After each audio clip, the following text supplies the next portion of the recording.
Hello everyone! Welcome back to my channel. Sa video na ito ay pag-uusapan natin ng proving statements on triangle congruence. Kaya kung gusto ninyong matuto sa lesson na ito, please keep on watching. So kung handa na kayo, simulan na po natin.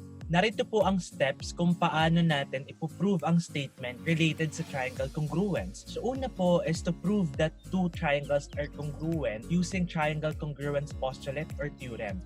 So gagamitin natin yung SSS postulate, SAS postulate, ASA postulate, SAA theorem, pati yung theorem for right triangles such as HL theorem, HA theorem, LL theorem, at LA theorem. Next po is to prove that corresponding parts are congruent using the definition of CPCTC. Ano po ba yung CPCTC? Yun po ay corresponding parts of congruent triangles are congruent. So apply natin. Meron tayong 4 na inihandang example dito para mas maintindihan natin kung paano ba gawin yon. So item number 1. Given the illustration below, prove that angle ABC is congruent to angle ADC. So as you can see, gagamit po tayo ng 2-column proof para i-prove itong ating statement. So first statement natin would be segment AB is congruent to segment AD. That is a given based on illustration. Next po is that we have segment BC is congruent to segment DC, and ang ating reason ay given ulit. Third would be AC is congruent to AC because of reflexive property. The fourth statement would be triangle ABC is congruent to triangle ADC because of SSS postulate. So ngayon, na-prove na natin that two triangles are congruent. Ngayon, pwede na nating i-prove yung ating statement using CPCTC. So the last statement natin would be angle ABC is congruent to angle ADC because of CPCTC. So, ang una nating step palagi is to prove that two triangles are congruent using yung mga triangle congruence postulate or theorem. Then after nun, tsaka natin ipoprove yung corresponding part using CPCTC. So, dito tayo sa example number 2. Given the illustration below, prove that segment CX is congruent to segment BX. So, gagamit ulit tayo ng 2-column proof. The first statement would be segment AC is congruent to segment AB. The reason is that it's given. Second statement natin would be angle CAX is congruent to angle BAX because it is given.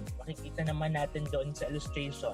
The third statement would be segment AX is congruent to segment AX because of reflexive property. Next, meron na tayong enough evidence kaya we can prove that triangle ACX is congruent to triangle ABX because of SAS postulate. So nagawa na natin yung first step. Pwede na nating i-prove yung ating statement, which is CX is congruent to BX. Segment CX is congruent to segment BX because of CPCTC. Okay, that's example number 2. Let's proceed to example number 3. Given the illustration below, prove that angle T is congruent to angle S. So nakikita niyo po yung illustration. Meron tayong mga markings. So yun ang ating unang isusulat. So statement would be segment OM is congruent to segment AM because it's given. Second, segment PM is congruent to segment SM as a given. Third would be angle OMT and angle AMS are vertical angles. Diba po? Na-discuss naman natin before kung ano yung vertical angles. And yung fourth statement natin would be angle OMT is congruent to angle AMS because of vertical angle theorem. Diba? Alam po natin that vertical angles are congruent. Okay, that's vertical angle theorem. Number 5 would be triangle SAM is congruent to triangle TOM because of SAS postulate. So meron na kasi tayong enough evidence para i-claim na yung dalawang triangle ay congruent. So tapusin natin yung first step. Gawin natin yung second step to prove our statement. So number 6 statement would be angle T is congruent to angle S because of CPCTC. Let us now proceed to the last item. Given the illustration below, prove that segment MA is congruent to segment SE. So gagamitin ulit natin yung mga given. Number 1 would be segment TM is congruent to segment TS. So yan po ay given. Number 2, angle M is congruent to angle S. Nakikita naman natin yung mark marking, it is a given. Number 3, mapapansin natin that angle A and angle E are right angles. Paano po natin nasabi yon? Because of its marking.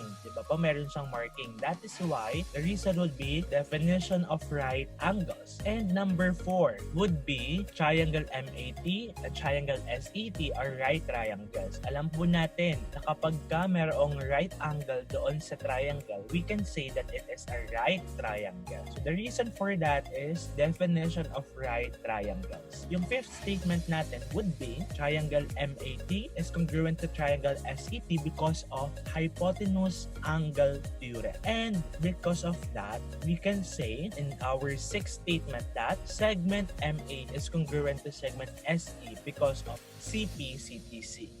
So that ends our discussion. Maraming salamat po sa inyong panonood. Please don't forget to subscribe to my channel and hit the notification bell for more updates. Also, don't forget to share this video sa inyong mga kakilala, kaibigan o kapamilya na gustong manood ng video na ito.